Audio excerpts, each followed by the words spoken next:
Welcome to Lady Mythos.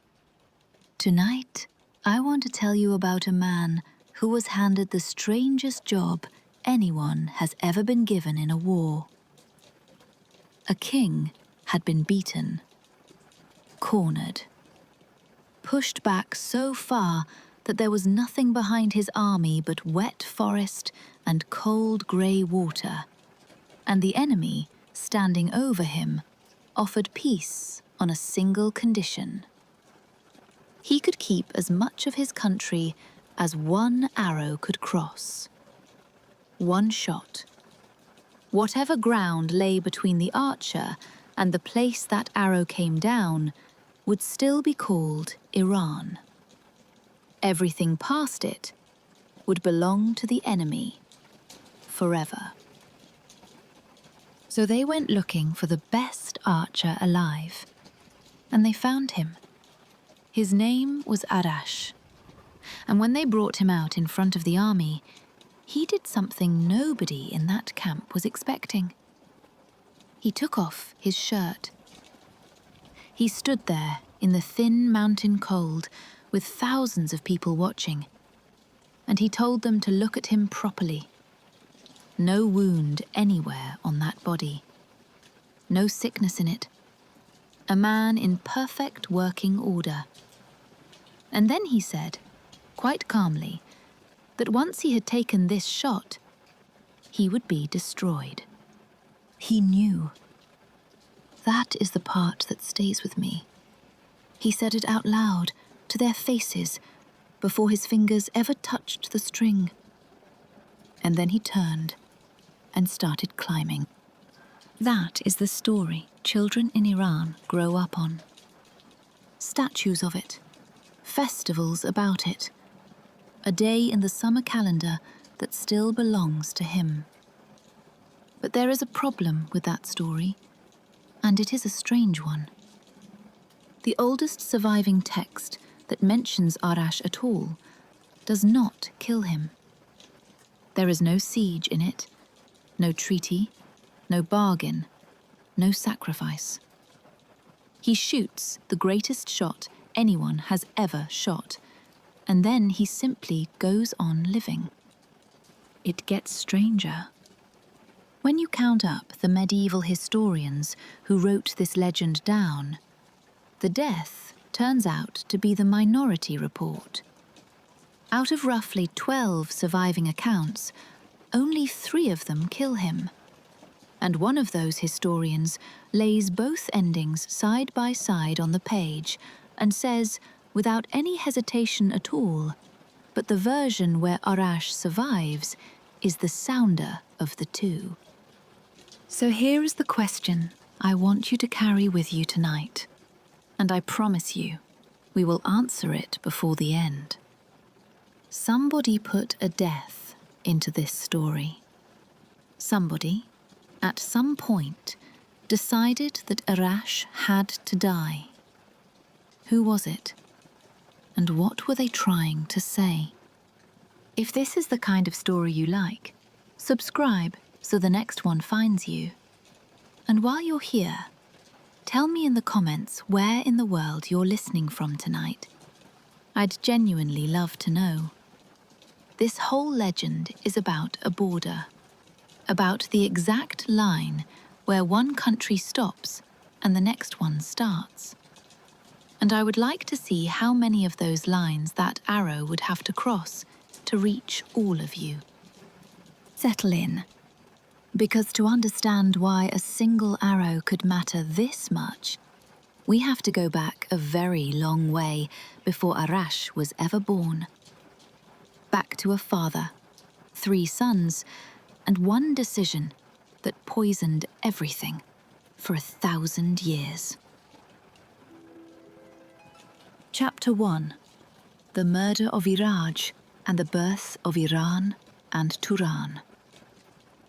Start with an old king named Faridun, at the end of a long and successful life, doing the one thing that kings should never do. He divided the world between his children. Picture the scene.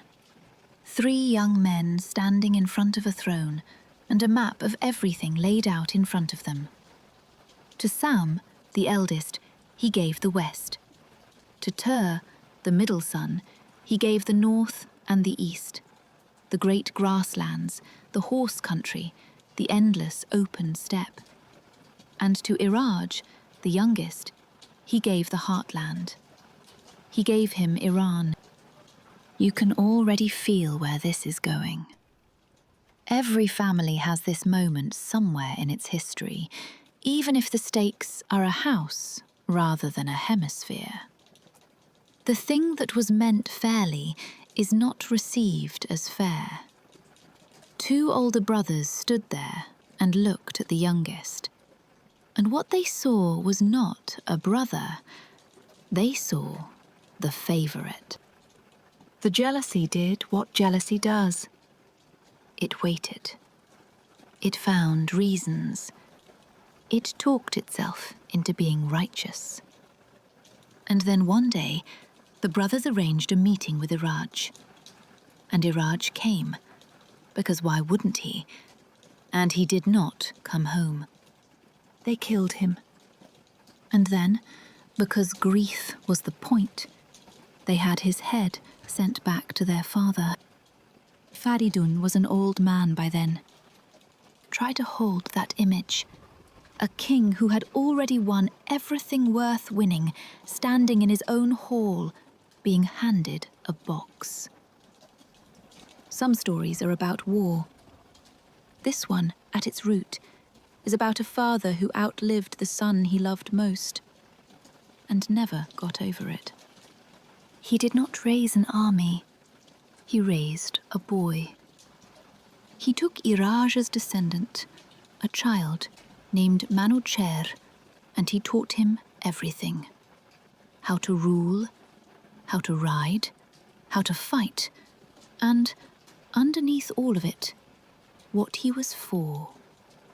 And when Manuchehr was grown, he went out and he found his uncles, and the debt was settled in the only currency that century recognized. But here is the thing about settling a debt like that. It doesn't end. Tur had children, and his children had children. And one of them was a king called Afrasiab. And Afrasiab grew up on exactly the same diet Manuchehr had. A name to avenge, and a wrong that was always, always the other side's fault. That is where Iran and Turan came from. Not two strangers who happened to meet at a river and disagree about it. One family, split in half by a knife, still arguing about an inheritance 1,000 years after everyone who signed it was in the ground. Which is why I want you to remember one thing as we go on. The border we are about to spend this entire story trying to draw was never marked on any map. It was opened with a blade in a private quarrel between brothers, and it would take 1,000 years and one arrow before anyone came close to closing it. Chapter 2. Trapped in Tabaristan. Manuchehr against Afrasiab. The war did not stay even. Wars rarely do. By the time this story properly begins, Afrasiab has the momentum, and Manuchehr is losing. Not dramatically. That would almost be easier. He is losing the way armies really lose. A valley at a time. A season at a time. Each retreat perfectly sensible on its own, and catastrophic when you line them all up. And they line up in one direction. West, and then north, until Manuchehr's army arrives in Tabaristan and discovers there is nowhere else to be. If you have never pictured that part of the world, picture this.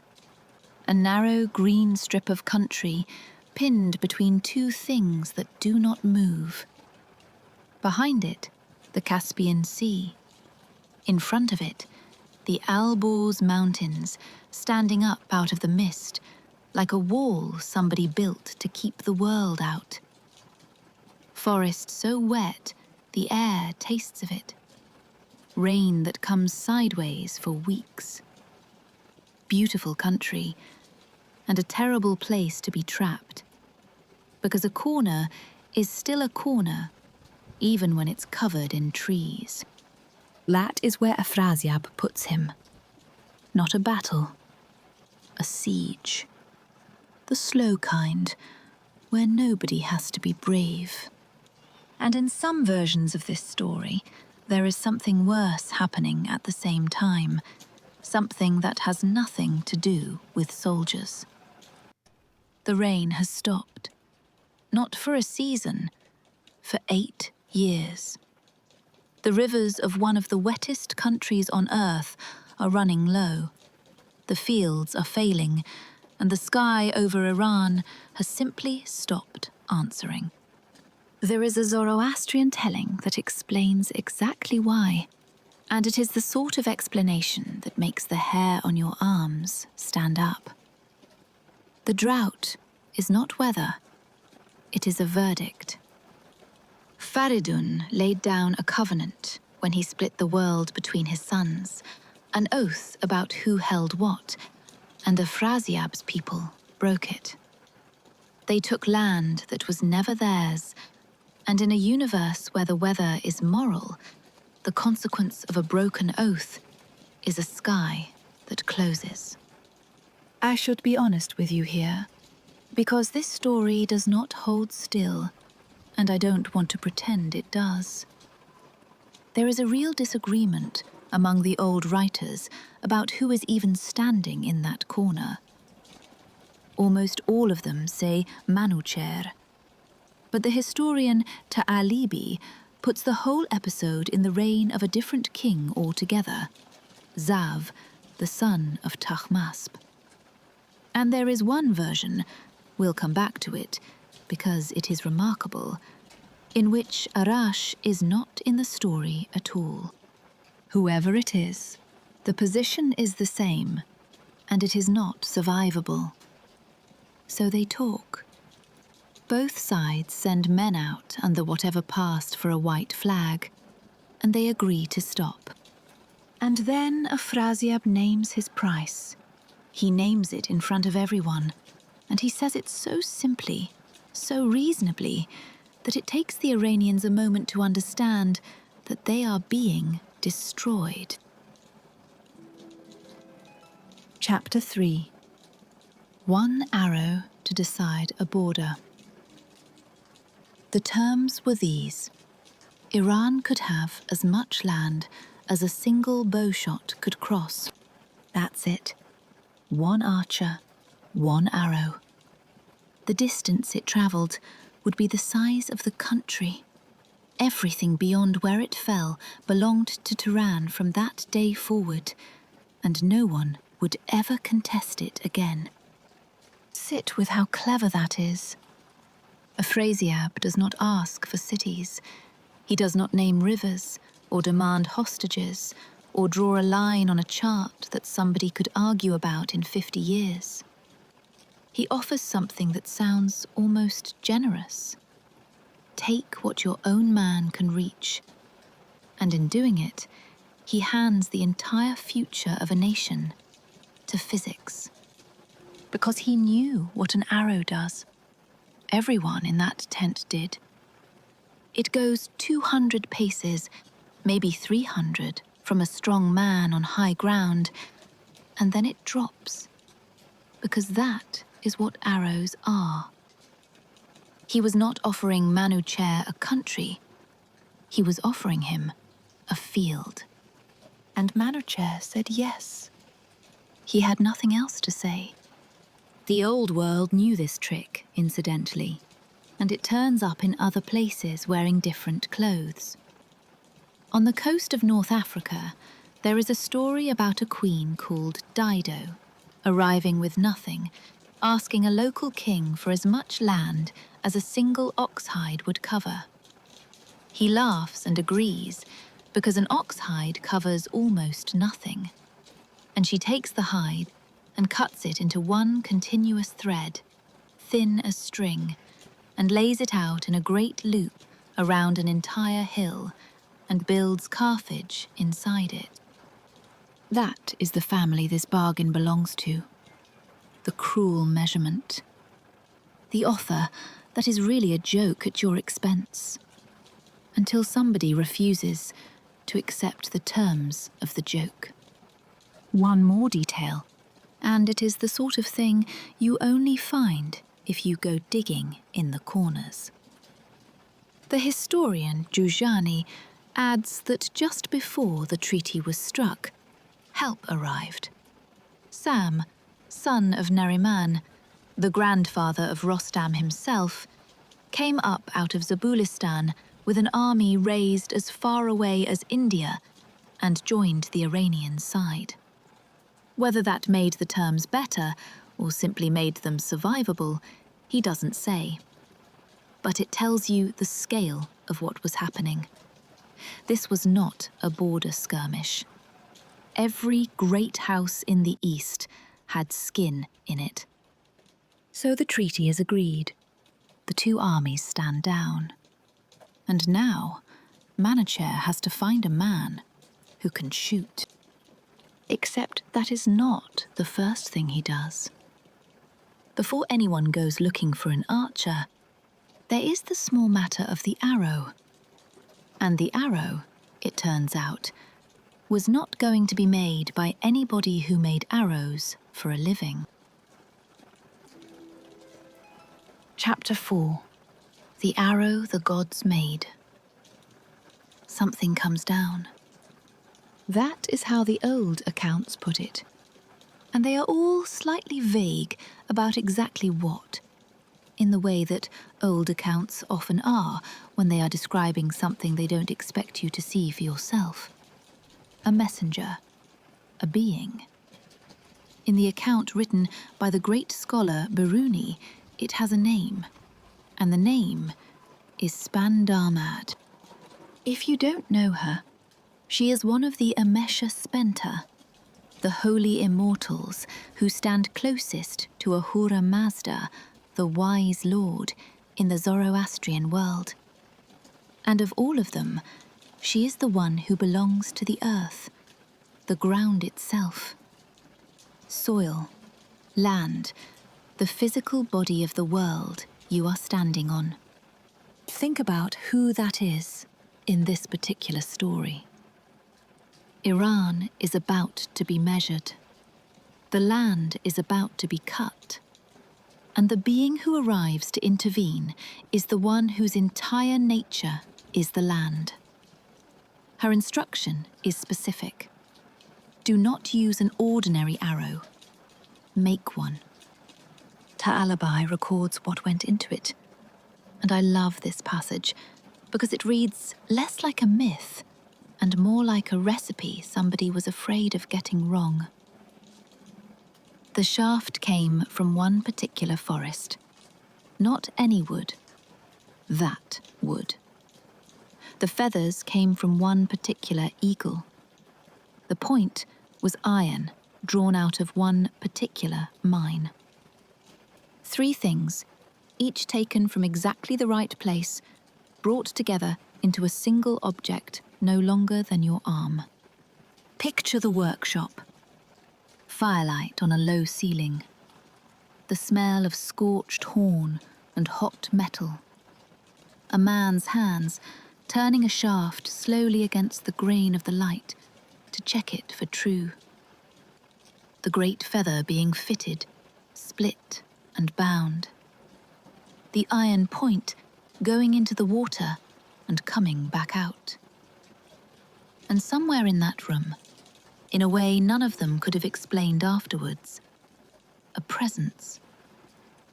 And the thing on the bench stops being a piece of equipment and becomes something else. Giugiani says the arrowhead itself was a talisman, worked with power. Others say it was simply blessed. However you frame it, The accounts that include this scene agree on the result. That arrow is not going to behave like an arrow. And now I have to complicate it for you, because I said I would keep the disagreements in, and this is one of the big ones. Tabari doesn't mention any of this. Neither does Balami.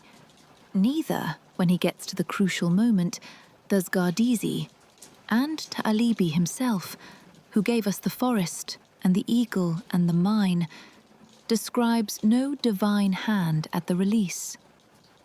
In their versions, there is no goddess, no enchantment, no miracle in the workshop. There is a bow, an arrow, and an extraordinary man. Which leaves a splinter in the story that I could not get out of my head once I noticed it. And I want to plant it in yours before we go any further.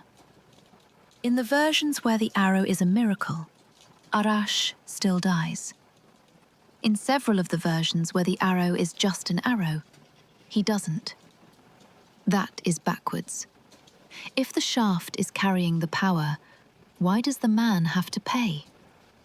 Scholars have been picking at that for a very long time, and we are going to find out why. But not yet. First, we have to meet him. Chapter 5. The Archer Who Announced His Own Death. Here is what we actually know about Arash, and it is less than you'd think. He was the finest archer among the Iranians. That's the sentence. Everything else is argument. Even his name is strange. In the oldest text we have, it isn't Arash at all.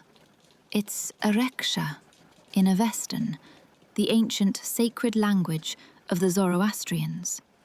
And the epithet attached to it is, of the swift arrow. The one whose arrow is the fastest of any among his people. That epithet followed him for centuries. In Middle Persian, it becomes Shiwatir, and in some Arabic sources, it fused to the front of his name entirely, so that scribes were writing him down as one long word that meant, roughly, Arash of the swift shot. And the name underneath all that? Scholars think Areksha most likely means bear, the same ancient root that gives Greek its Arctos, and Latin its Ursa. The greatest marksman in Persian myth, and the word he is called may be an animal that has no use for a bow at all. Was he a nobleman or a nobody? The old sources lean one way. They place him among the elite of the army, and centuries later, a Persian king would dismiss him flatly as a servant of the crown. But the poem that most Iranians alive today actually know puts him at the other end of the ladder entirely. A common soldier, no lineage worth asking about, who introduces himself by refusing to give one. We'll get to that poem and the man who wrote it, because the story behind it is worth the wait. What every version agrees on is the moment. They bring him out. The whole camp is there, soldiers, officers, the king, and beyond them, the enemy's people watching to make sure this is done honestly. And Arash strips to the waist in front of all of them. Biruni preserves what he said. And I'd like to read it to you, as close to plainly as I can. Look at my body, he tells them. There is no wound on it. There is no sickness in it. And when I have shot this arrow, I will be destroyed. Nobody argues with him. That is the detail that gets me. There is no scene where the king begs him to reconsider, no friend grabbing his arm, no crowd crying out. He announces the price, and everyone present accepts that this is the price. And the silence that follows must have been enormous. I've thought about this a lot. And I don't think the shirt is about proving he's healthy. I think it's about proof of a different kind. He is showing them there is nothing already killing him. No secret wound, no wasting illness, no reason to think he's spending a life that was nearly over anyway.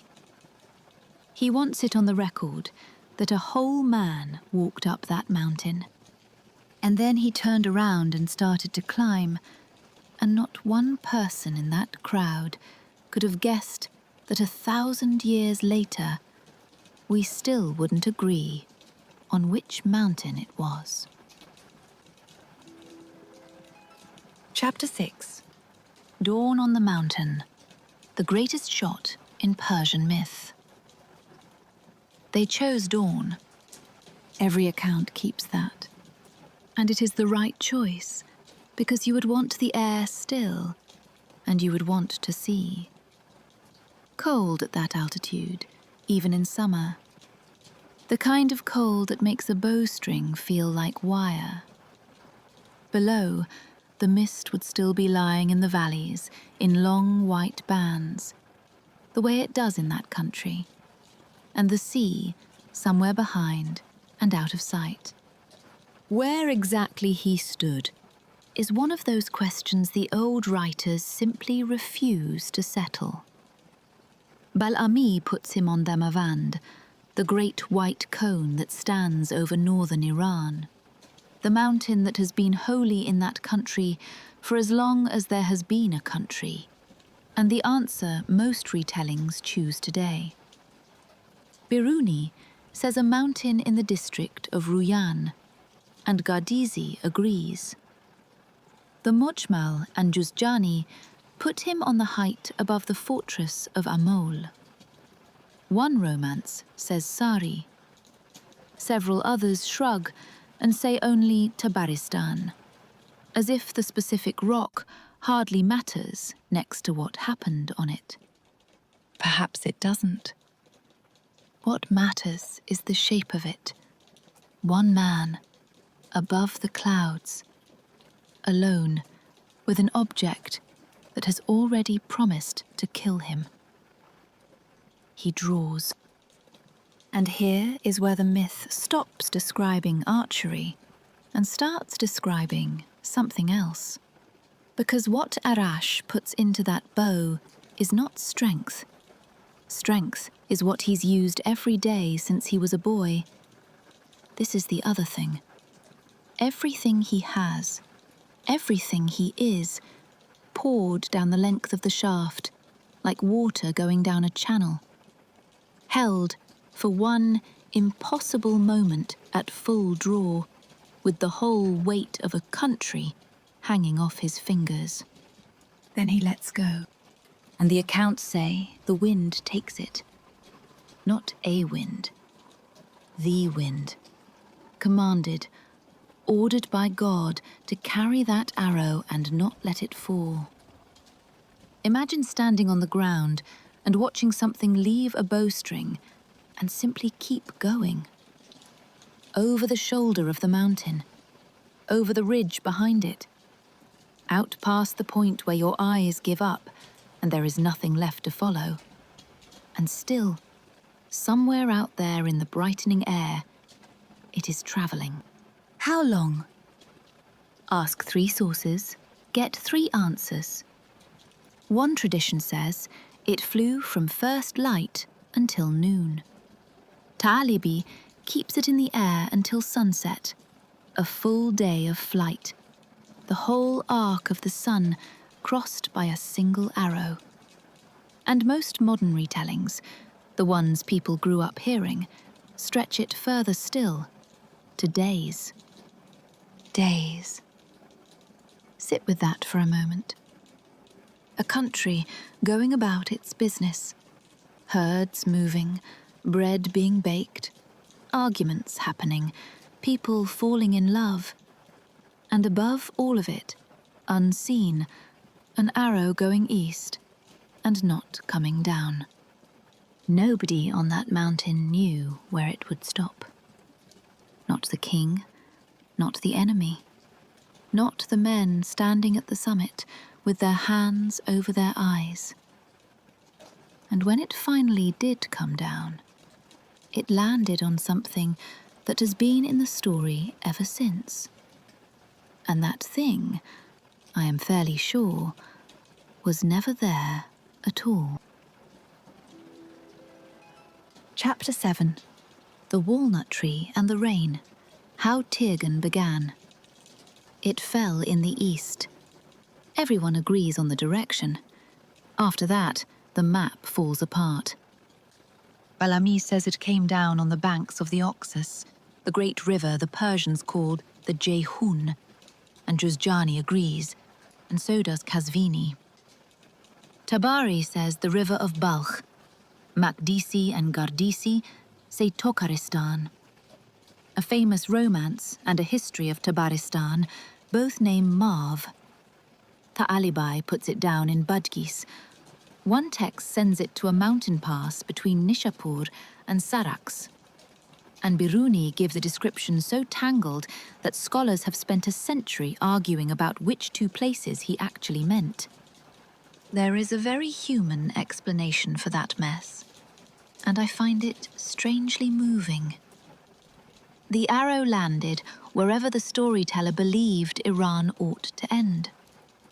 As the centuries turned and the real frontier shifted, the arrow shifted with it. Every generation quietly aimed him a little differently. And what did it hit? A walnut tree. That is the image everybody keeps. An arrow standing in the bark of a walnut tree on a riverbank, hundreds of miles from the hand that fired it, and a whole nation's border running through that trunk. Here is my favorite piece of detective work in this legend. The oldest tradition doesn't describe a tree. It gives a place name. The arrow lands at Bun-i-Gozag, a real district out where the country between Gozgan and the Oxus begins. The Alibi has almost the same name in a slightly mangled form. But Gozag also happens to mean walnut, and somewhere along the line, someone reading that name did what all of us do with words we half recognize, and heard a tree in it. The arrow stopped landing in a district and started landing in a trunk. One of the most famous images in Persian myth may be a beautiful 1,000-year-old misreading. And then, the rain. This is the part I did not expect when I started reading, and it is the reason the whole legend has a day in the calendar. In the tellings where the land has been dry for 8 years, the moment the border is put right, the sky opens. Not gradually.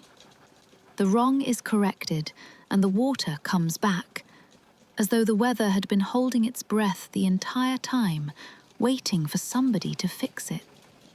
So they made a festival of it. Tirgan if you've heard it, held on the 13th day of the month of Tur in high summer. And it is not a solemn festival.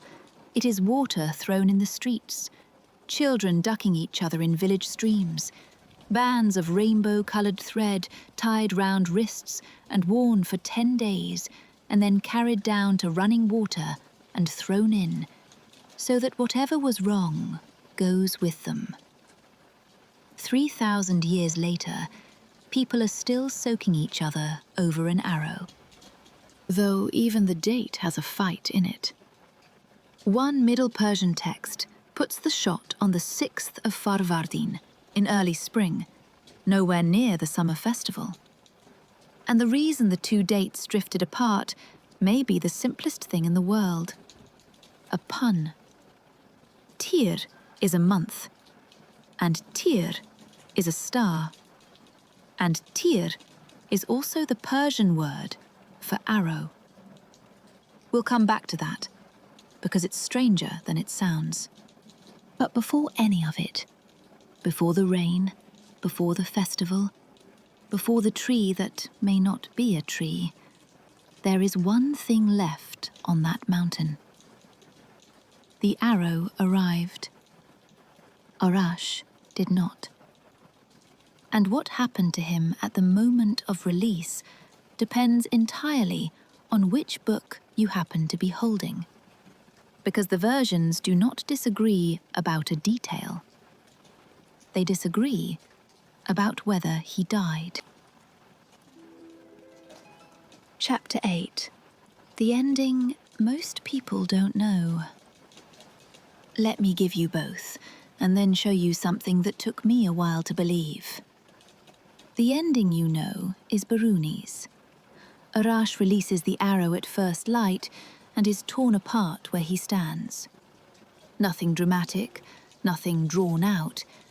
The strength goes out of a man all at once, like water out of a cracked jar, and there is no Arash on that summit anymore. Ta'alabai tells it the same way. It is clean, it is terrible, and it is the reason we are still talking about him. Now the other one. Tabari, one of the great historians of the medieval world, writes that after the shot, Arash came down off the mountain. The people exalted him. The king made him commander of all the archers of Iran. And he lived out his life in honor, and died, presumably, in a bed.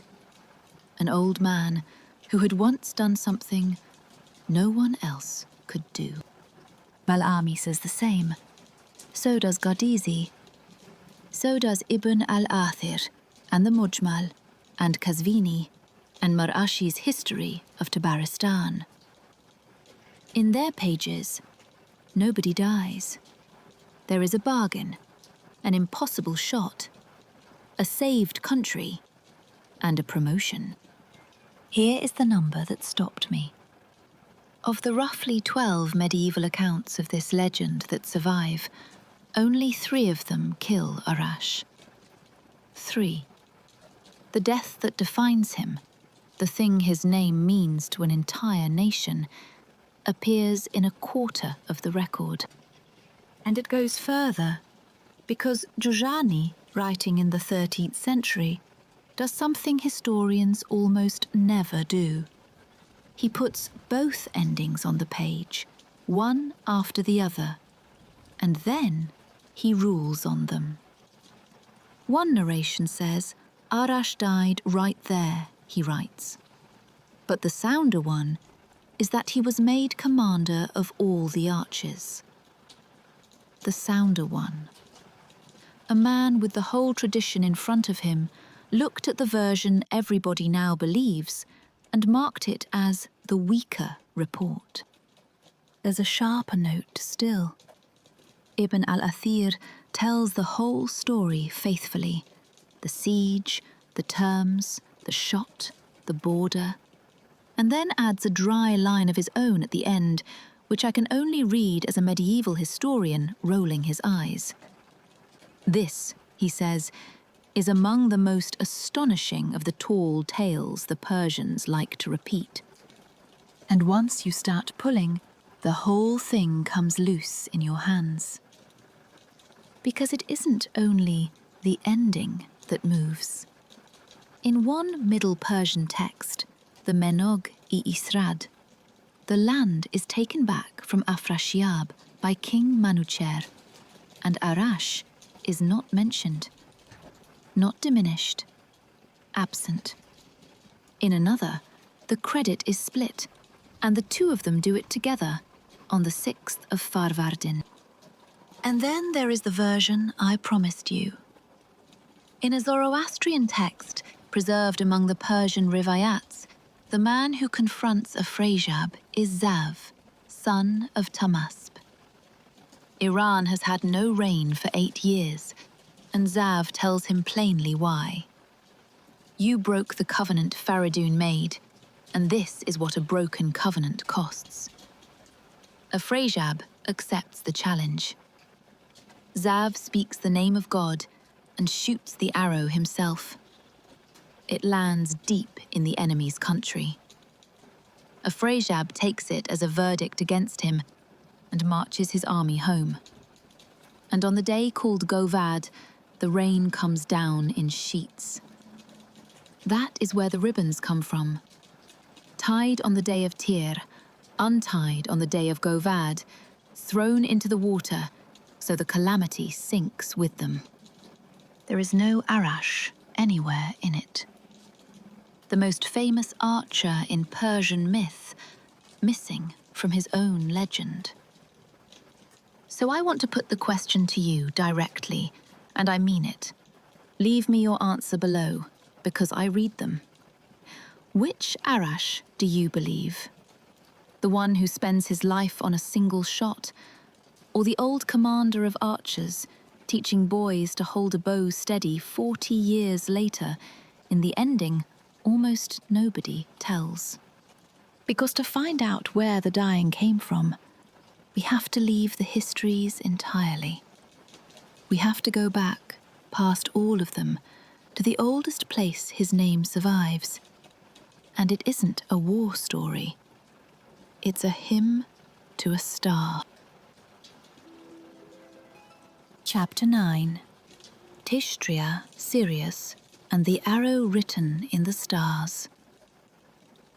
The Avesta is the sacred literature of Zoroastrianism, and parts of it are staggeringly old, older than the histories we've been reading by a margin that's hard to hold in your head. Somewhere inside it is a hymn called the Tishtrya, and in that hymn there is one line about Arash. 1. It is the first time his name appears anywhere in the world, and he is not the subject of the sentence. The hymn is about a star. It says that Tishtrya flies toward the great sea Vorukasha, as swiftly as the arrow which Ereksha, the swift archer, the best archer among the Aryans, shot from Mount Airyokshauta to Mount Kwanvant. That's it. That's the whole appearance. Arash is the comparison, the thing you reach for when you need to explain how fast a star can move. Nothing else in that verse resembles the story we've been following. There is no Manuchehr, no Afrasiab, no siege, no treaty, no border, no drought, no walnut tree, no death. He shoots between two mountains, and the poet's point is that the star is quicker. Even the mountains have gone missing. Airyokshauta and Kwanvant are named as though everyone listening would know them, and nobody has known them for 2,500 years. A scholar named Minorski made a careful guess at the second, a peak somewhere in the northeast, which would at least point the shot east, and he was honest that it was a guess.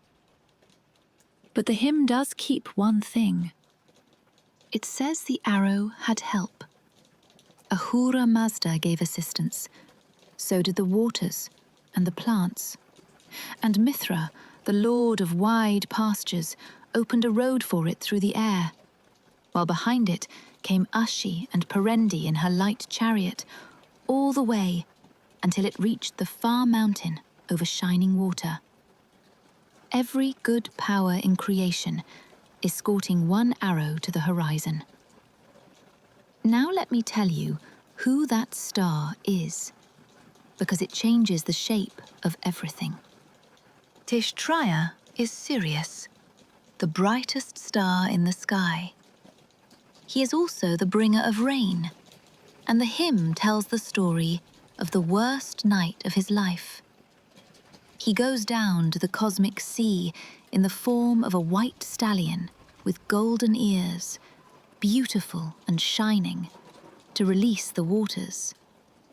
And something comes to meet him. Apausha, the demon of drought, in the form of a black horse. Black-eared, black-backed, black-tailed. Every part of him wrong. They fight for 3 days and 3 nights. And Tishtrya loses. That is not how these stories usually go, and the reason he loses is the strangest theology I have read in a long while. He is defeated because the people have not been worshipping him properly.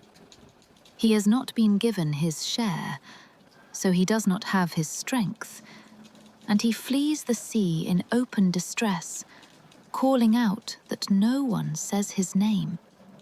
So Ahura Mazda performs the offering himself. The wise lord makes the sacrifice that his people failed to make, and pours into Tishtrya the strength of 10 horses, the strength of 10 camels, of 10 bulls, of 10 mountains, of 10 rivers.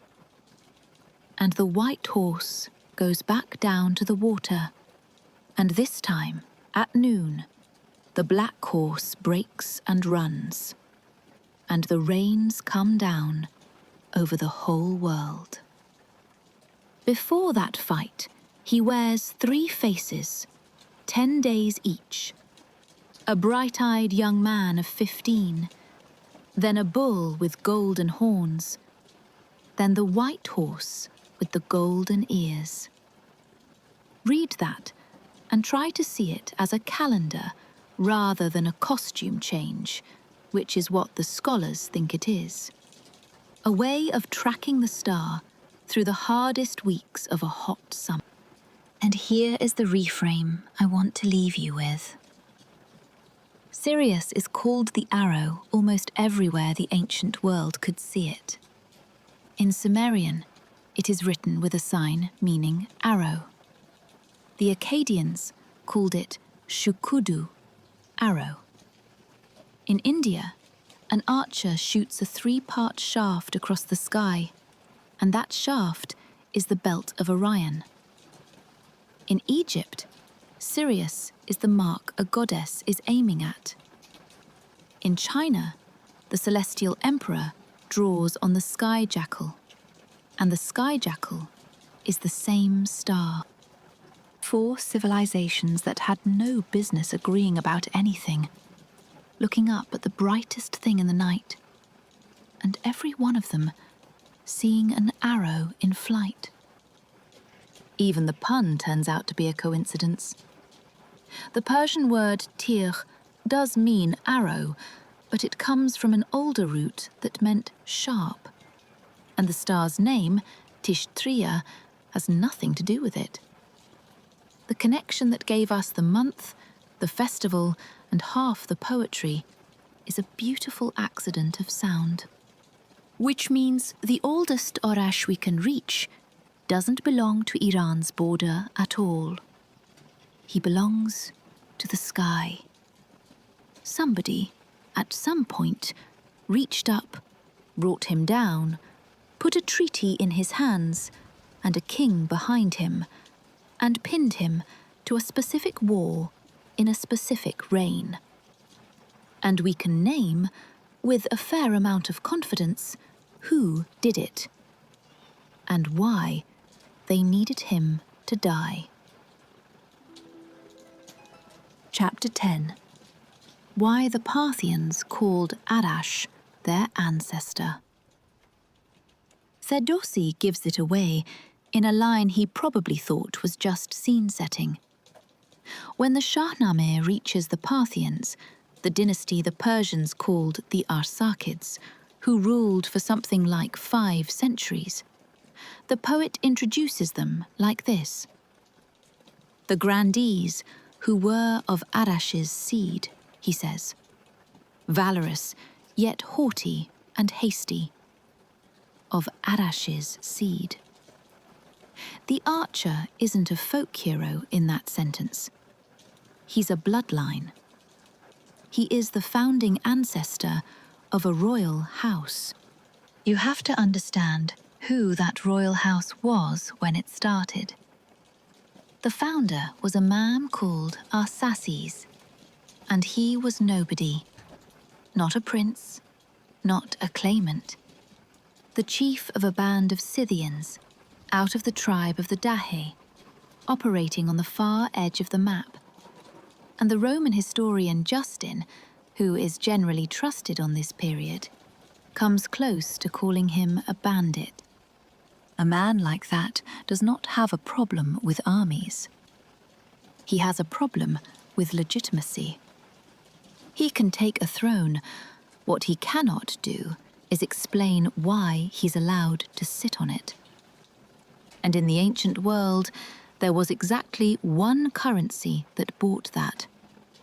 And it wasn't gold. It was ancestry.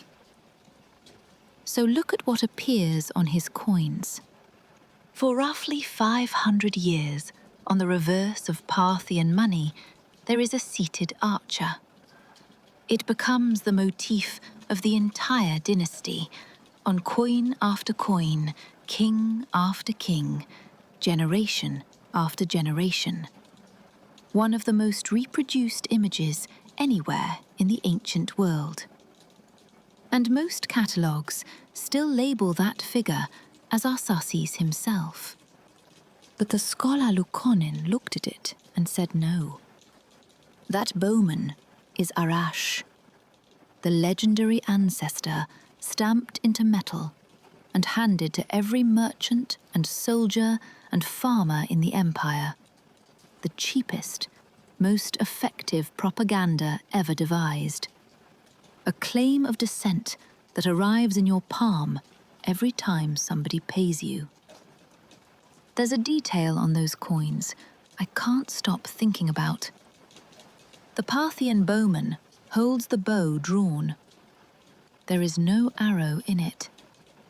Whatever he shot has already gone. And a legendary ancestor has to have done something legendary at a moment you can point to. So Arash comes down out of the hymn and into history, placed in the reign of Manuchehr, given an enemy, given a treaty, given a border to draw. He stops being an image and becomes an event. Now here is where it turns cold. This is the answer I promised you. In the early years of the Parthian Empire, 2 of their kings were killed in battle. Phrates II, and after him, Artabanus I. Not defeated, killed, personally, fighting the Saka, nomad invaders coming down on the eastern frontier. The same frontier, the same direction that arrow flew. 2 kings dead in the east, facing the ancestor's enemy. And what the scholarship argues, and the case is a strong one, is that the sacrifice was written backwards into the legend to give those deaths a shape worth having. Rather than kings cut down by an enemy, you have an ancestor who chooses, who steps forward, names the price, and spends himself on purpose for the good of the land. Every time a court storyteller told the tale of Arash after that, he was quietly holding a funeral for 2 men and turning their worst day into the founding virtue of a dynasty. Which explains the splinter I put in your shoe 6 chapters ago. Remember? Wherever that shaft is a miracle, the man still has to pay for it. And it made no sense, because a miracle needs no help. It makes perfect sense the moment you realize the death was added later, laid on top of an older story that had already finished. I have to say, I don't hate them for it. There is something painfully human about a family taking the worst thing that ever happened to it and telling that story until it becomes a virtue instead of a wound. But there is a cost to owning a hero, and it comes due later. Because the moment Arash was worth claiming, he was worth taking away. And the people who came next had every reason in the world to want him gone. Chapter 11. Erased. Why Arash isn't in the Shahnameh. The fighting over him started while the Parthians were still standing. They were not one family. They were a crown, surrounded by great noble houses, all of them old, all of them armed, all of them watching each other. And Arash was too valuable a name to leave in one set of hands. The House of Miran claimed him outright, and Ferdowsi preserves the moment they said so out loud. The rebel general Bahram Chubin, in the middle of the most dangerous confrontation of his life, faces the king Khosrow Parviz and throws his lineage at him like a weapon. "I am of the seed of renowned Arash," he says. "When I come to war, I am fire." And Khosrow, and I have to admire this, it is a beautifully cruel piece of work, does not argue with the genealogy at all. He asks a question instead. "Tell me, who was king in Arash's day?" Bahram answers, because he can't not.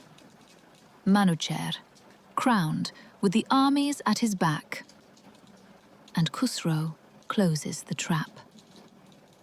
"Then how is it you remember that Manuchehr was king, and forget that Arash was his servant, bowing to his command?"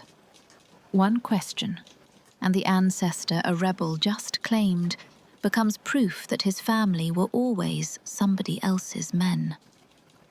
The House of Karen wanted him too, and went about it more quietly.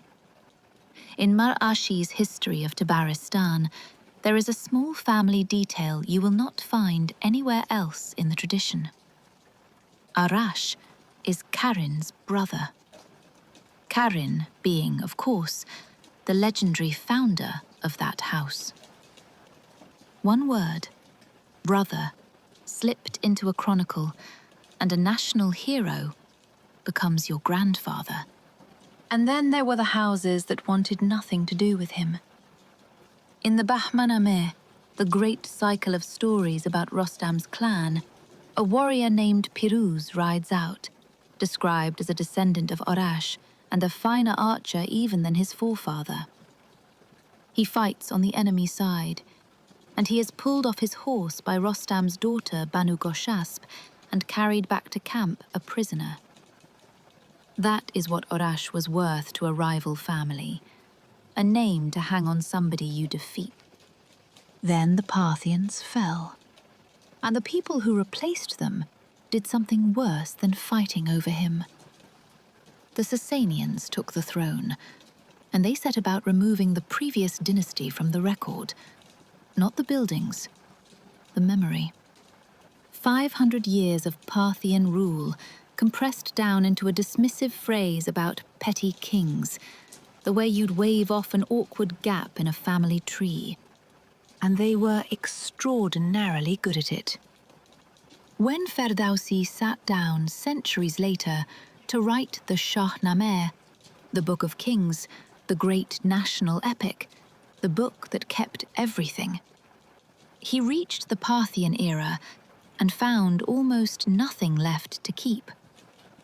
He gives them around 20 lines. 20. And then he stops and tells the reader, with what sounds to me like real frustration, that he has heard nothing of them beyond their names and has not seen their accounts in the Book of Kings. He wasn't being lazy. He was being handed an archive with the middle torn out. And that is why the story of Arash is not in the Shahnameh. Iran's most famous sacrifice, missing from Iran's most famous book. Not by accident, and not because anybody forgot. He belonged to the wrong dynasty. He was the founding legend of the people the new rulers had replaced. And legends like that do not survive the transition. So he went quiet. Not told at court, not sung by the professional storytellers who kept everything else alive.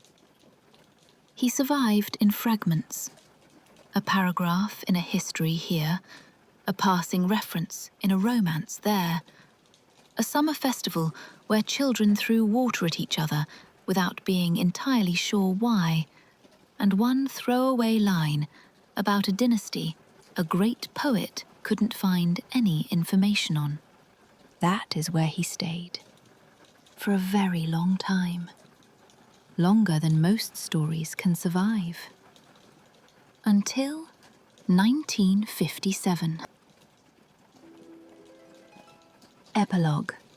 The arrow is still in the air. Let me answer the question I asked you at the beginning as plainly as I can. Nobody in the oldest version says Arash died. Most of the medieval historians don't say it either, and one of them examined both endings and told his readers the survival was the sounder report.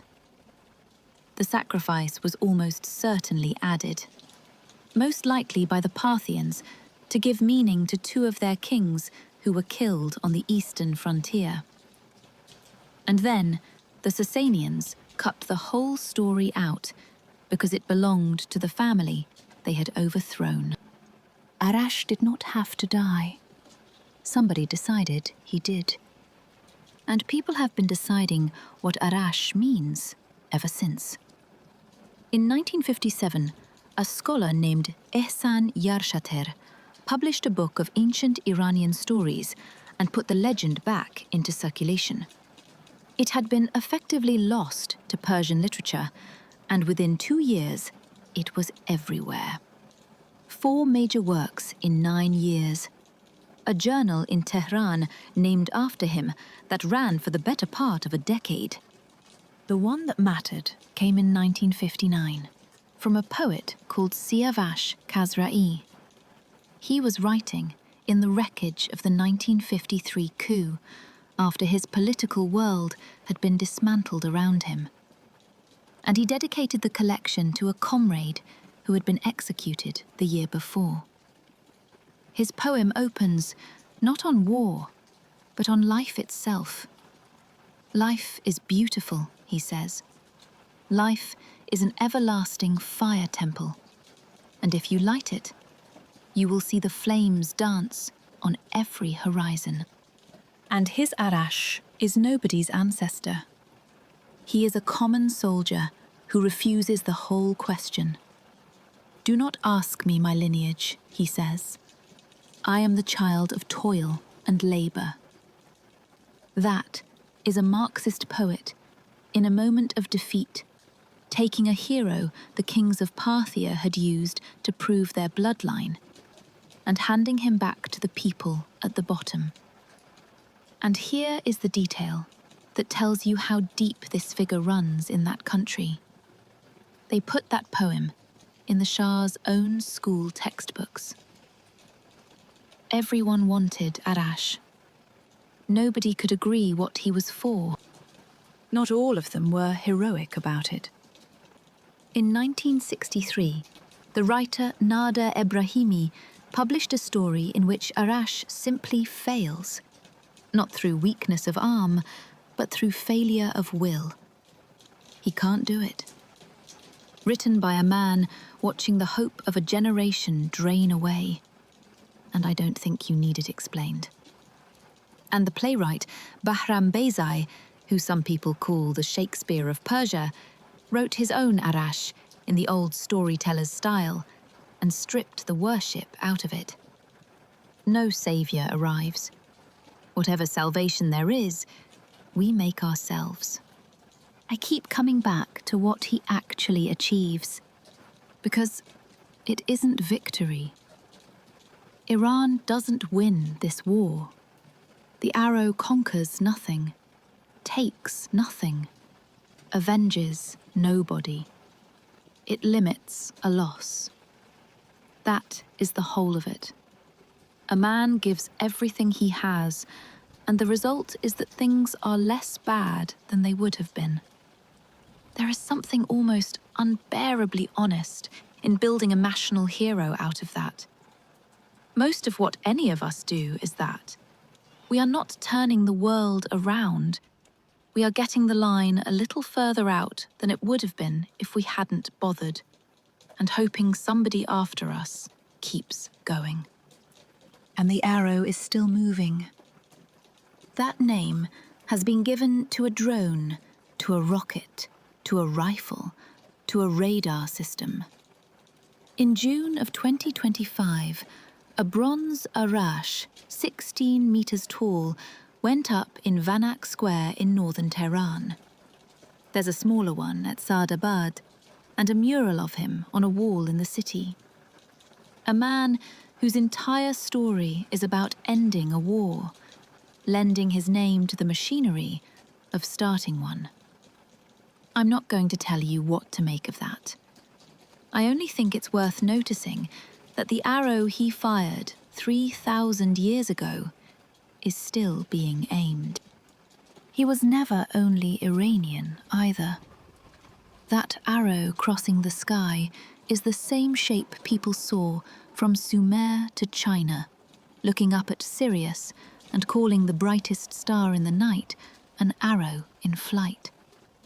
And the bargain he was trapped in, as much land as one thing can cover, is the same trick a queen faced on the coast of Africa with an ox hide and a knife, and beat.